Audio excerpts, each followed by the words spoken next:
Welcome to Reds Fusion LFC. Liverpool transfer news just exploded. From beating Inter Milan to a new deal, to plans for 4 or 5 major signings, plus Marc Guehi rubbing salt in the wounds, an £80 million Juventus hijack, and one Liverpool star facing game over. Arne Slot's role, shock regrets, cancelled deals, everything is unfolding fast. Sit tight, Rads, because this one is massive. Like, subscribe, and turn on notifications. You're watching Reds Fusion LFC. Manager confirms Liverpool beat Inter Milan to new signing as he admits transfer regret. Austria under-18s manager Hermann Stadler has reacted to Ifeanyi Ndukwe's impending move to Liverpool.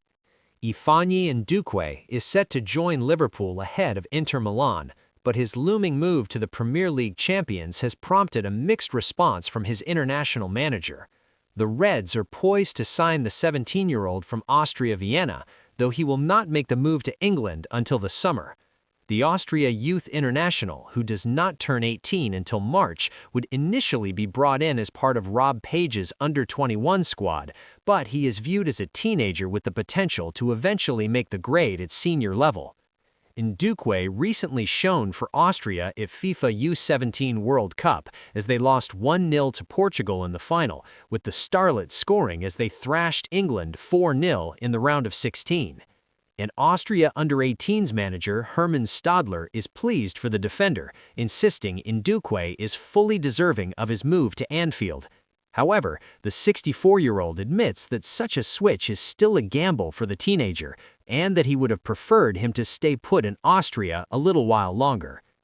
"I'm extremely happy for Ify. He deserves it because he has made enormous progress in the last year," Stadler told LAOL1. In 7 games at the World Cup, he delivered a top performance in every single one. Just look at the number of goals we conceded. We only conceded 2. One in the final and one against New Zealand. That speaks volumes about his defensive work. He received this offer from Liverpool partly because of the World Cup. He had also previously received an offer from Inter Milan, which, for whatever reason, was not finalized. "I'm very happy that he signed with a top club. Personally, I think, and this is just my personal opinion, it doesn't mean it's right, it might have been good for him to stay put in Austria a little while longer. He could learn alongside an experienced player like Alexander Dragovic and perhaps then go abroad at 18 or 19. He has no guarantee that he'll make it big, neither at Austria nor at Liverpool. We'll know more in 2 or 3 years, but I believe he has the potential to become a truly great centre-back." Liverpool planning 4 or 5 significant new signings at season end, along with which positions will be addressed. Despite spending £450 million last summer and breaking their transfer record twice, we can reveal Liverpool are planning for as many as 5 significant new signings at season end, along with which positions will be addressed. Liverpool broke the bank ahead of the current campaign when spending heavily on the likes of Hugo Ekitike, Florian Wirtz and Alexander Isak, to name just 3. Wirtz set Liverpool's transfer record at £116 million, add-ons included, before the mantle was taken by Isak a few months later to the tune of £125 million. Yet it's important to remember Liverpool waved goodbye to a whole host of stars, many of whom were vital squad players or guaranteed starters. The highest-profile exits saw Trent Alexander-Arnold join Real Madrid and Luis Diaz move to Bayern Munich. Of course, Diogo Jota tragically passed away too. As such, Liverpool's squad may have received an uplift in top-end quality, but suffered a dip in overall depth. Hopes of a title defence quickly diminished, with Arne Slot putting up worse numbers over his past 17 league games than Roy Hodgson did in his shambolic but mercifully brief tenure. And with Liverpool's failings there for all to see this season, transfer insider Dean Jones has revealed the Reds are ready to go again in the market next summer. After recouping sizable fees from the sales of Kevin Kelleher, Jarell Quansah, Alexander-Arnold, Tyler Morton, Diaz, Ben Doak and Darwin Núñez, to name just 7, Liverpool are in position to open the chequebook in a big way once again without falling foul of PSR regulations. Additions in January, per Jones, are not all that likely. Instead, it's the summer where Liverpool will flex their financial muscles. Liverpool could look at 4 or 5 more significant signings at the end of this season, and that would mean more adaptation time needed for the squad. It was a big summer for them in 2025, and it has taken time for their signings to find their feet. It's still tough for some of them.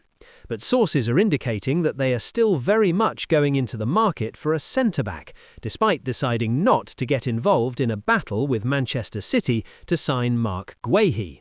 And there are also hints that the Reds will sign another right-back, left-back and a central midfielder. They may even sign a new right-sided attacker if Mohamed Salah leaves. It's pretty alarming when you think about the depth of it, and also there is still the question over Arne Slot. He was supposed to sign a new contract before the end of this season. Will they still go ahead with that? A new right-back could signal Liverpool electing to use Frimpong more of an attacker rather than a defender moving forwards. A new left-back would coincide with Andy Robertson leaving. The Scot is out of contract in the summer, and with Milos Kerkez struggling so far, the question for Liverpool will be, do they spend heavily on a new starter, or do they believe in Kerkez and thus sign a cheaper backup to the Hungarian? Marc Guehi rubs salt in Liverpool wounds immediately after £30 million Man City deal announced. England's centre-back Marc Guehi has joined Manchester City from Crystal Palace just months after seeing a transfer to Liverpool collapse. Marc Guehi couldn't resist a sly dig at Liverpool after completing his £30 million move to Manchester City. The defender becomes Pep Guardiola's second January arrival after Antoine Semenyo joined for £64 million. Guhei moves to the Etihad Stadium after the injuries to defenders Josko Gvardiol and Ruben Diaz. The former Chelsea star has been linked with a number of clubs and was close to joining Liverpool late in the summer window. The move to Anfield collapsed at the last minute to leave Arne Slot short in defense. Guehi's contract at Selhurst Park was due to expire at the end of the season, and he has now signed a deal with City until 2031. And after putting pen to paper on his deal, he declared he had joined the best club in England. He said, "I am really happy and incredibly proud to be a Manchester City player. This move feels like the culmination of all the hard work I've put into my career. I am now at the best club in England and part of an unbelievable squad of players. It feels good to be able to say that. I want to grow as a player and a person, and I know at this club that's going to happen. I love football. It has given me so much for so long, and to be able to continue my development at Manchester City is a really special moment for me and my family. I absolutely cannot wait to get started now. I want to meet my teammates, train hard, understand what the manager expects of me, then show the City fans what I can do." Palace's chairman, Steve Parish, said, "There is never an easy time to bid farewell to a player of Marc's caliber and character, but we respect his desire to play football at the highest level.